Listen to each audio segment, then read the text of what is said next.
Hello and welcome to Around the Clock. I'm your host, Yolanda Greaves.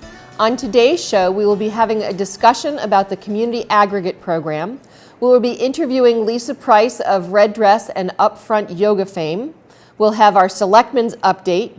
We'll have our Around the Town tour, where we'll be visiting the library, the half marathon, and a number of other places. We'll also have our Arts in Ashland, where we'll take you to the high school. So stay with us for all that here on Around the Clock.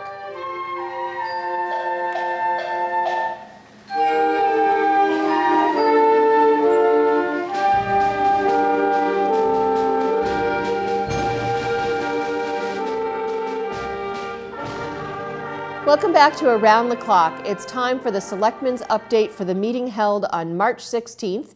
It was a long meeting, started at 7 o'clock. We wound up ending at about 11. Some great discussion. Our first point of business was we had some Eagle Scouts come and talk to us about their projects. It was great to hear the kinds of things that they're doing for Ashland, and you'll see some of their work out front of the Federated Church, as well as over by Marathon Park. We then had an update on our fiscal year 15 audit. It was performed by Melanson and Heath. It was a positive review, and that'll be up on our website shortly so you can see the recommendations that they made for the town in regards to our accounts and some of the things that we do, but everything looked good from their perspective. We also had an update from Campanelli and Thorndike in regards to the Rail Transit District. That is moving forward. They're hoping to have a closing by the end of April, and we're looking to have a public forum on that on April 12th.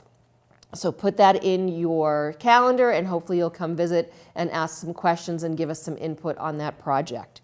We approved some minutes. We talked a little bit about the Capital Improvement Committee and some of the changes of personnel there. And then we moved into our old new business. We had to approve a resignation by Vanessa Charles from the Planning Board. She'll be doing that at the end of May. There is a position on the ballot or available if you'd like to pull papers to be part of the Planning Board. We also talked about the Board of Selectmen Scholarship. Those applications are available now. They are due by May 15th. And those scholarship applications are available to any senior high school student who resides in Ashland. Doesn't matter where you go to school, you just have to be a resident of Ashland to apply. And we typically give one male scholarship and one female scholarship. We talked about voting machines. We're having a number of elections this year, and we are in the process of updating our voting machines. The ones that we're currently using now are about 20 years old. So through our clerk, Tara Ward, we'll be seeing some new voting machines. It won't affect how you work at the polls, but how they get counted will be affected. We talked about a new surplus deficit policy as part of the override study committee discussions. They talked about how moving forward we'll split any extra funds we get or any deficits that we see, and what percentage will come from the school budget and what percentage will come from the general government budget. We also talked about some of the short-term events and projects for our downtown area. You'll be seeing some new signage getting put up by the end of May. You will also see hopefully some progress on the flower wall, which we'll be putting up against the fence along the train tracks to sort of beautify downtown. If you'd like to be involved in any of the projects, you can reach out, and as we need volunteers, we'd love to have you help us. You'll also be seeing some changes in the signage for events that happen downtown, and we'll be beautifying the medians in downtown. We had a request from the Land Stewardship Committee for the Warren Woods projects. They'll be looking to get some mowers and some money for brush hogging, which is what they do to clean the stone walls and keep those areas clean up at Warren Woods. Speaking of Warren Woods, I just want to remind everybody that Warren Woods, if you want to take your dogs there, you do need to do it on leash rather than off leash. It is signed that way, but we just want to remind people that if you are going onto the Warren Woods property, as well as our state town forest, on the other side of town, you do need to have your dogs on a leash. We discussed the town naming policy. We put a revised policy in place about 3 years ago. We've added some new things to that, and we'll be voting the change at our next Board of Selectmen meeting. We also approved the Ashland Annual Youth Baseball and Softball Parade. That will be happening at the end of April. We got an update from our town manager regarding our snow and ice deficit. Even though we haven't had much snow, we did have a slight deficit from what we budgeted. So we're thinking in the future we may have to change that. We talked about the upcoming fiscal year 17 budget and where we're at with that. Of course, the override discussions have been going on, and hopefully you'll make it to one of the town manager forums or one of the override discussion forums to get educated so that when you go to town meeting and you go to the ballot, you are making an informed decision based on true facts so that you know what you're voting on. We also got an update. Our town manager had a forum about a week ago, and he had a number of people there talking to him about what their priorities are and what they'd like to see with him. So it was a long meeting, really a lot of discussion about the rail transit district and what that impact has on the community, as well as a tool that we'll be getting from Campanelli and Thorndike that we can use for moving forward on other developments that come into town. Well, that was it for the March 16th Board of Selectmen meeting. So that's it for the Selectmen's meeting update. Stay with us and we'll be back with more Around the Clock.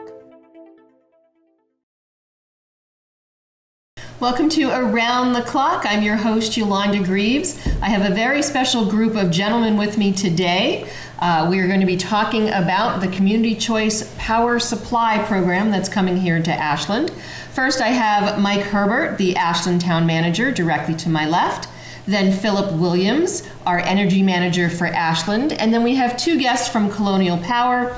We have Mark Capodanno and Bernie Lynch. Mike is going to start this conversation as to what this program is, and then we're going to ask some questions so that you, our viewers, can understand what this program is and how you can benefit from it. So Mike, let's start with you.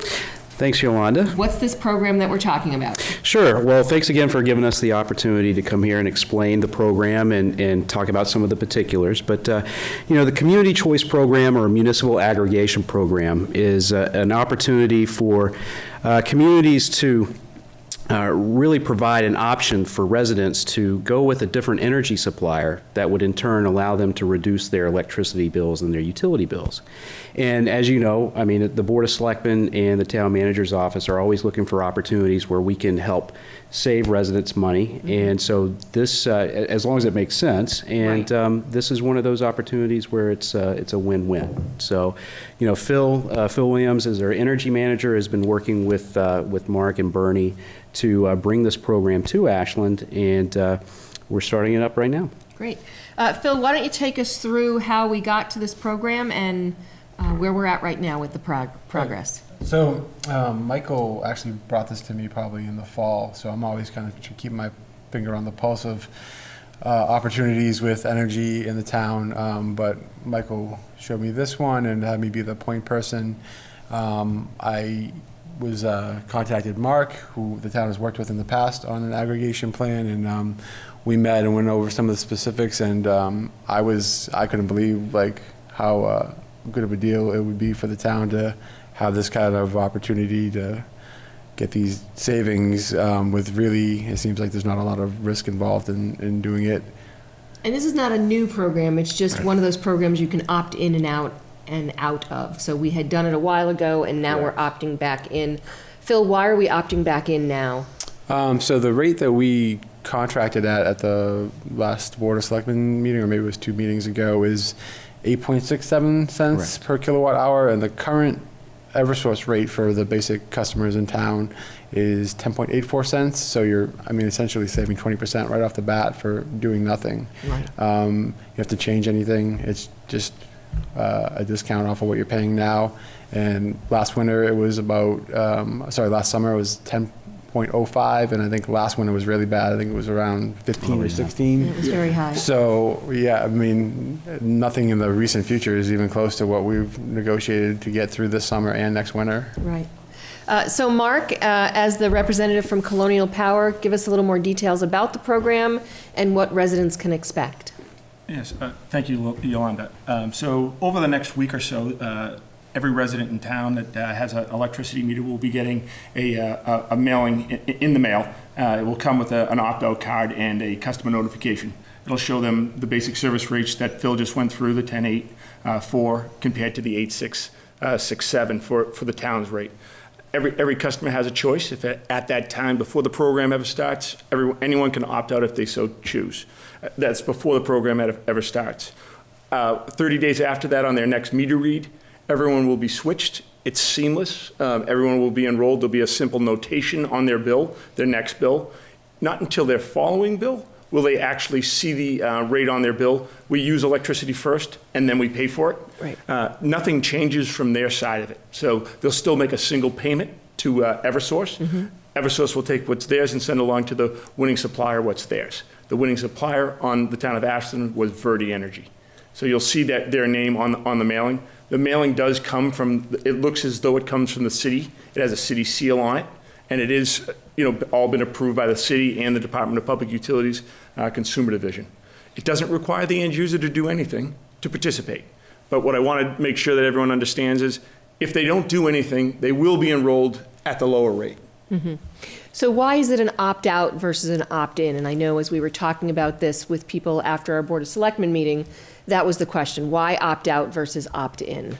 And whoever wants to take that. Well, I think people, first of all, you wanted to make it as seamless and as easy as possible for people to take advantage of the savings that were there. But that being said, some people just don't feel comfortable with any kind of change, and that's certainly understandable. There could be other reasons why people would not necessarily want to participate, so you need to give them the opportunity to opt out. And I'm not sure if there are other reasons which I have missed, but that... Well, basically, I think that is the reason, certainly that guided the legislature back in the late 1990s when they passed the deregulation bill to allow communities to, back, I think a little bit of history in terms of how this really came into being is that the state government, the state legislature passed a deregulation bill that basically separated the generation of electricity from distribution of the electricity. And so Eversource has the wires, has the poles, they distribute it. If people, in many communities, although increasingly fewer, they don't have aggregation. And so what happens in that case is Eversource goes out and buys power twice a year. They make a contract to bid out and buy power, and you're automatically you don't have any choice. You're automatically put into their basic service program, the default rate. What the legislature did is it said, well, people can go out and shop around by themselves, and people can buy from, on their own from a particular provider that might be advertising in the newspaper, going door to door, or a community can take a lead and say, we're going to buy electricity, we're going to arrange for the residents to buy electricity at a cheaper rate, at a more stable rate, but the legislature realized in order for that to work, it had to be an opt-out program so that everybody was brought in, and then you gave people a choice. Do you want to stay with this, or do you want to opt out? Otherwise, the town wouldn't really be able to get the good rates that everybody benefits from. Right. And so if a customer has already chosen another energy provider, they would use the opt-out program, so they would stay with... They actually would never get a... They won't even get the mailing, Yolanda. Oh, okay. Because they've already made a choice. That doesn't mean they can't opt into the program, Okay. but this is for the basic service customers only. So if someone was on some other third-party provider, we wouldn't be slamming them onto the town program. That would be against the law. They would be outside the program, could always join the program, but originally the mailing would not go to them. It would only be people on basic service that would be receiving this mailing. So if I've already made a decision to use another provider of the energy via Eversource, I don't have to worry about getting anything or making any changes. That's exactly correct. You always do have the choice to join if you so desired. And if I didn't get the mailer, but I did have the choice to join in, what would the process be? Real simple. So they could do it one of three different ways. A simple phone call to us. Okay. You could go on the internet as well, on colonialpowergroup.com and choose Ashland, and you can opt in that way. Okay. Or you can, through the internet, do the exact same transaction that way. Okay. So I think that's one of the reasons why we're trying to promote this so heavily through the TV show, through the Board of Selectmen's meetings. I believe Mark and Bernie, I don't know if you're going to be able to make our April 6th meeting, but we'll talk about it there. We'll have information on the website so people can know how to opt out if they want to, and also opt in if they're under those circumstances as well. But again, we really just wanted to give our residents, an opportunity to participate in savings that, this bulk purchasing allows for. And I think just to kind of go into kind of our analysis and what we did in terms of making this decision, we looked at, as we went through the process, eventually Colonial Power was at a point where they took basically our service out to bid and had, I believe, 3 different bidders come in with pricing for a number of different time periods. And so we really kind of looked at it and looked at what would be the least risk, but would also offer the most reward for that risk. And so that's how we chose Verde Energy.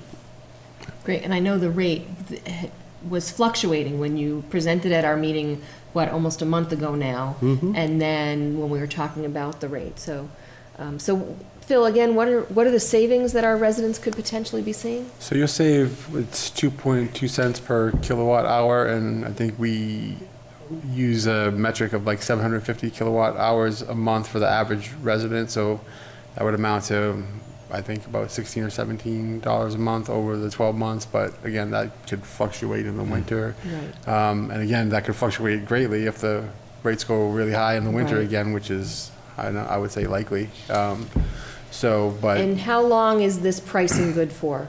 It's good for 1 year. We chose the 1 year option. Again, kind of weighing what the risk versus reward would be. And so that's why we chose the 1 year.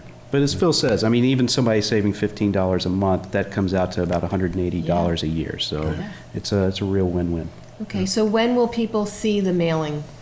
The mailing was dropped on the 16th of March. Okay. I expect them to be getting the mailing, whether it's late this week, 18th, 19th, Friday, Saturday, or maybe early Monday, Tuesday of next week. Okay. So they should be seeing something in the mail during that time frame. By the 22nd. I would say absolutely by the 22nd. And then again, if they want to just stay with the program, they don't have to do anything. And if they want to opt out, there'll be a card for them to return. Right. Exactly. Or they can call the number, or they can go on the internet to opt out. Any one of those forms will get them out of the program, as well as our number is there. If anyone has any further questions, please feel free to contact Colonial. Toll-free number is 866-485-5858. We're happy to take the calls. Okay. The card is pre-stamped too, right? Pre-stamped, that's correct. So you just send it back A signature on the card, that's the only thing that's required. Okay.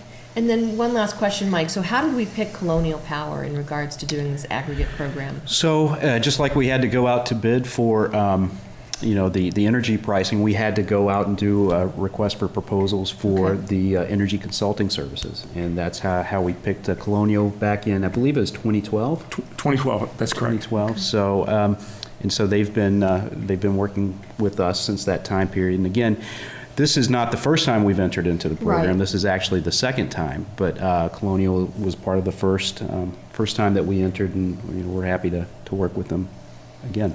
Okay. Good. Well, thank you for bringing us that information. Bernie, thanks for being Thank you. here. Mark, Thank you, Yolanda. Phil, and Mike. So if you have any other questions, you can see something on the town website. You'll also be getting a mailer. Probably when you're seeing this, you might have already gotten it. I hope we've answered any of your questions, and that's it for this segment of Around the Clock. Thank you, gentlemen, for being here. Thank you for having us.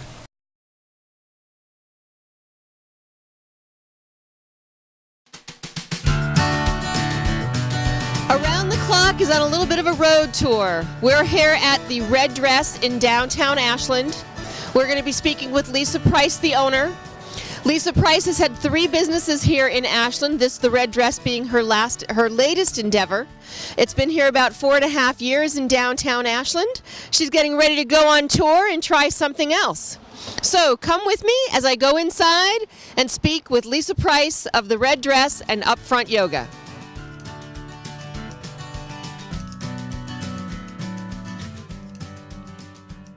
Now inside the Red Dress with Lisa Price. Lisa, thank you for having us here, and thanks for coming on Around the Clock. Thank you. And this is actually the second time that the Red Dress has been on Around the Clock. You were part of our very first season back in the fall of 2013. Time I know. goes so fast. Really does. I can't believe it. So let's first talk about the Red Dress. How long has the Red Dress been here in Ashland? Since the summer of 2013, I bought it from Linda Mercer, and then did work in here July, August, September, and then opened that October. Okay, so you'd been open about a year when we came in Yeah. and interviewed you the first time. What is your favorite thing about the red dress? The people that I've met. I was thinking about this today, this conversation, and what is it that I'm going to miss the most about this? And it most definitely is the friends and the people that have become part of this family, very much like Cheers, and it wasn't a bar room, but people just came in and hung out, and I just made a lot of really great friends that I think I'll have forever. So that's the part I'm going to miss the most. And what was what's been some of the hardest things here at the dress or with the shop or that you've had to deal with? Well, I think the hardest thing in retail is just to get people to come into your shop to shop. Right. And more importantly for me, the hardest thing was to just get people to come in and see. Right. Because it is very much like a little museum. There's lots of great things in here from the past, and that's what I love, all the vintage. And so even for people who don't like resale or who don't shop vintage, it's just a fun place to come. And so that was the biggest challenge, was to get people to not just drive by, to stop. Right. And but I think that's just the challenge in any retail shop. And for being on Front Street in Ashland, there's not a whole lot that draws people down. So that was a challenge too. And I guess the other reason I wanted to talk to you is because you were here in the red dress, but you've been a big part of Ashland for many years. You're always giving back to the community. What other things have you done here in Ashland for people who may not know?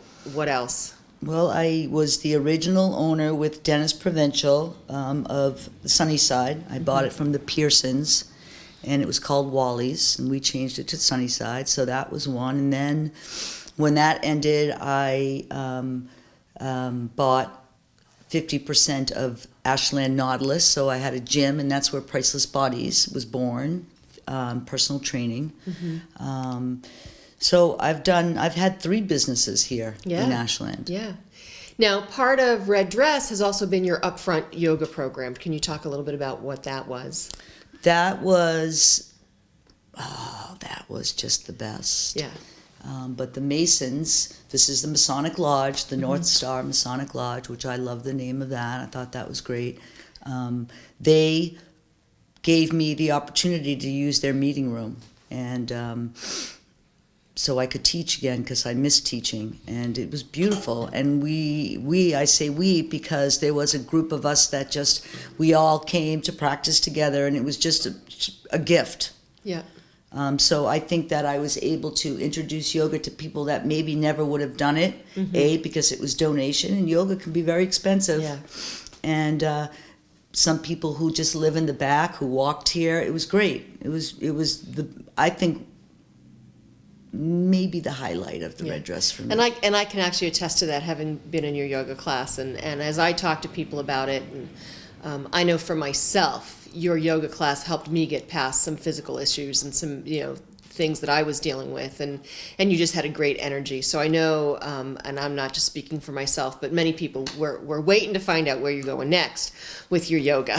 Well, I would love to find another place that would allow us to use it for free, because that was the beauty of that. I had my rent and my bills, but I didn't have to pay specifically for that space.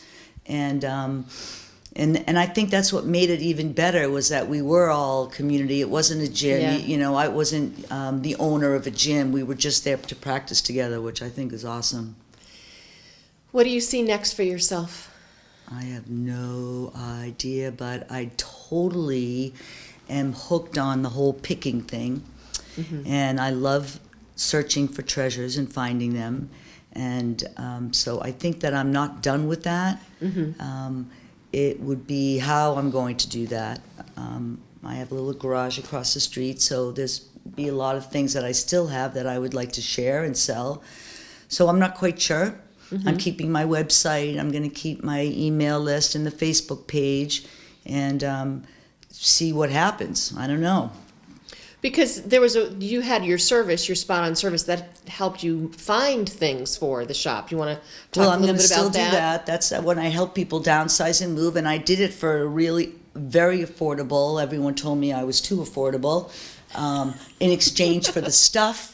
Right. You know, so I found some really wonderful things in those jobs, met great people, and so I have a couple of realtors that I work with, and I help them get houses ready for sale and help people pack, and love filling dumpsters and emptying them. So it's a win-win. Okay. Yeah.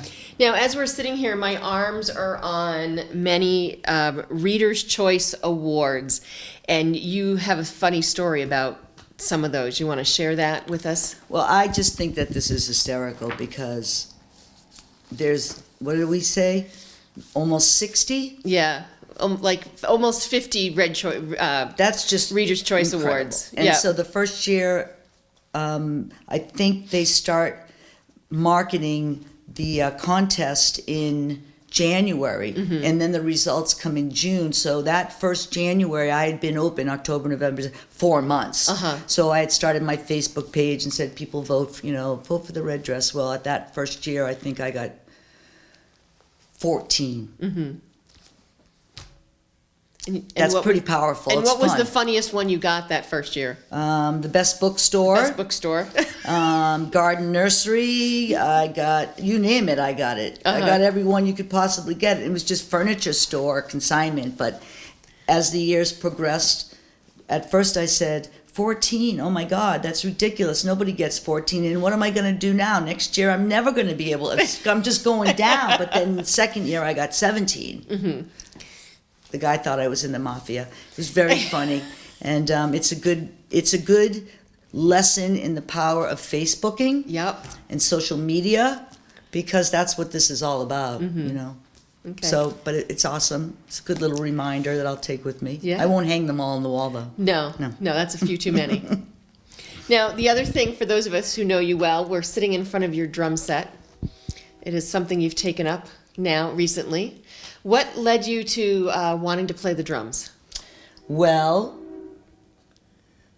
my brother passed away a long time ago, and I wanted to be close to him on some connective level, so I started riding a motorcycle, and then I sold the motorcycle, and thinking, okay, what else can I do now to be connected to him? And he was always he was a drummer, so I'm like, I'm going to learn to play the drums. So I bought a set 2 years ago on Facebook for $100, and I said to myself, now if you practice hard and you do well, then you can buy a better set in a year.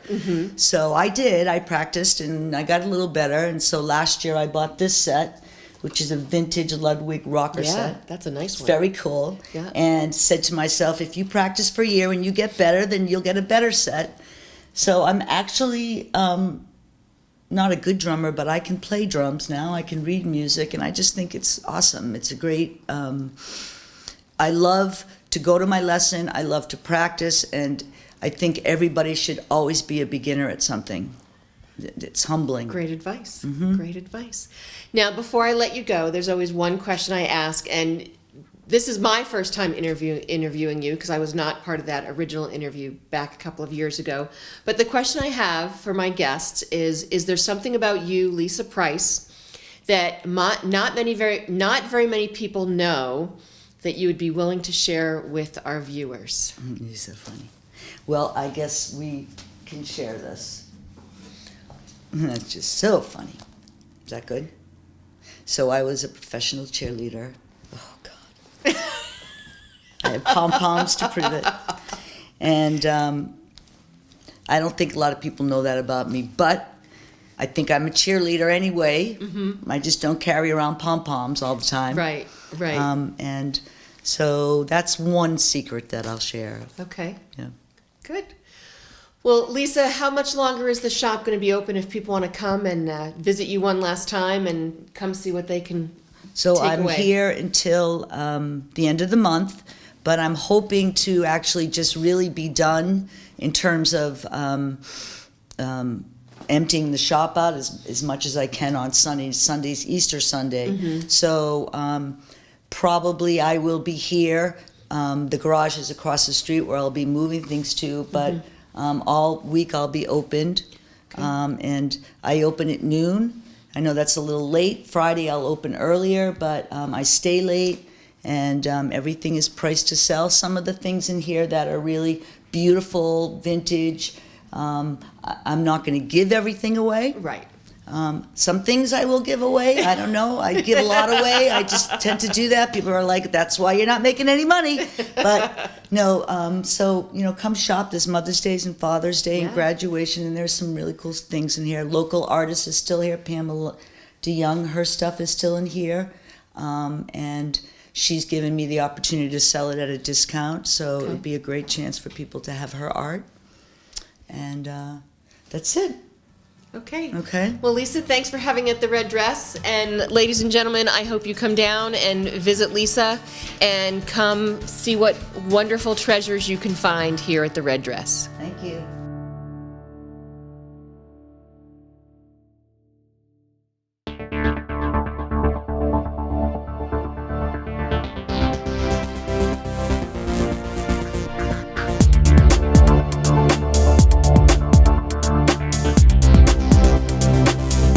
So we have a new segment here, and I call this Bits of Information, just to let you know some little things that are going on that you might not be aware of. The first is that you can still pull papers for some of the open seats that will be on the May election. There are Board of Selectmen seats, Planning Board, Board of Health, Board of Assessors. Papers are available until the end of March. So if you're interested in any of those seats, you can go speak with our town clerk, Tara Ward, and get your signatures and get those submitted by the end of March. Another bit of information is our Nutrition Services website. It is run by Lisa Bowden, who's our Director of Nutrition Services. And you may think it's just for people who have kids in the schools to see what is available on the menu and what the prices are. But also down in her right-hand corner of the website, she has information about food recalls and just other tips. It was great to see that she had put some information out about a recall that's happening right now. Again, just another way to get some information that you may not get. So check out the Nutrition Services website.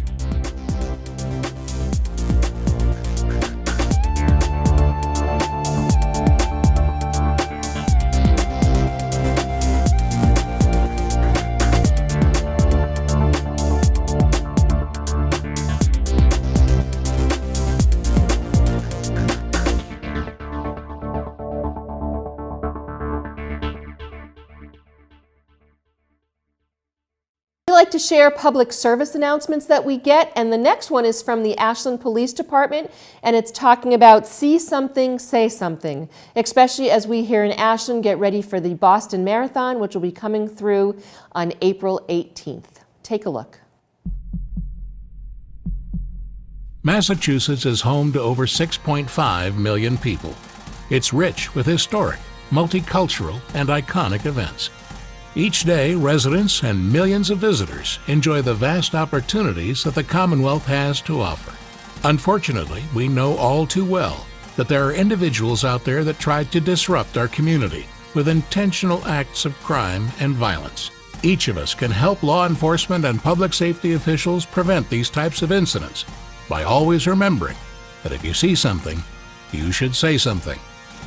As you go about your daily routine, be aware of your surroundings. If you notice something suspicious or something that's out of the ordinary and just doesn't seem right, you should report it to law enforcement by calling 911 or your local police department. Stay away from any potentially dangerous situation. Police officers are trained to handle and respond to these types of events. Reporting what you've observed can be an invaluable resource to law enforcement officers. What is considered suspicious or out of the ordinary? Suspicious activities or situations could include individuals that show an unusual interest in a facility or location, such as a person taking notes, drawing maps, or making obvious observations of restricted areas. illegally parked vehicles near an event or restricted location, any unattended items that are abandoned by someone, may be hidden or placed in an isolated location, do not seem to belong, or is a prohibited item at a special event. Remember, you should never judge someone based on their appearance. A person's race, ethnicity, national origin, or religious affiliation is not suspicious. Instead, you should be mindful of suspicious behavior and situations, such as an unattended backpack in a public place, or someone trying to break into a restricted area. Factors or stereotypes that are unrelated to some type of criminal activity should not be considered suspicious. What to do? If you notice any activity or behavior which seems out of the ordinary, or if you see an unattended or suspicious-looking package, immediately contact law enforcement by calling 911, your local police department, or by alerting a nearby law enforcement officer. Remember, first responders are trained to handle these types of situations. Never take unnecessary risks or try to act as an investigator while observing or reporting what you've seen. Always make sure that you notify the police right away. When reporting information to law enforcement, it is important to share as much detail as possible. Try to observe and remember details such as physical descriptions of the individual, including hair color, eye color, tattoos, or clothing. Descriptions of an item, such as the type of item, the size or color, direction of travel of an individual or vehicle, and vehicle information, such as the make, model, and license plate number. Review. Remember, reporting suspicious activities and unattended packages should be based on behaviors that seem suspicious or out of the ordinary. If you see something that just isn't right, say something and follow these important steps. 1. Report it to law enforcement by calling 911 or your local police department. 2. Never take unnecessary risks. When you see something, say something. Reporting your observations can and does make a difference in keeping Massachusetts safe.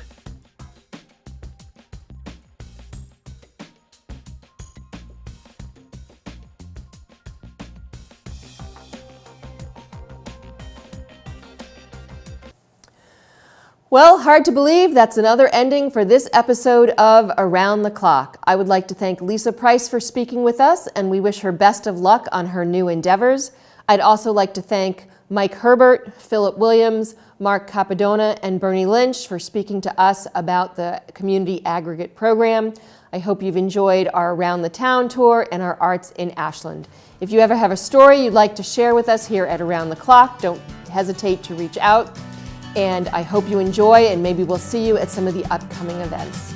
So I'm Yolanda Greaves. Thanks for watching this episode of Around the Clock.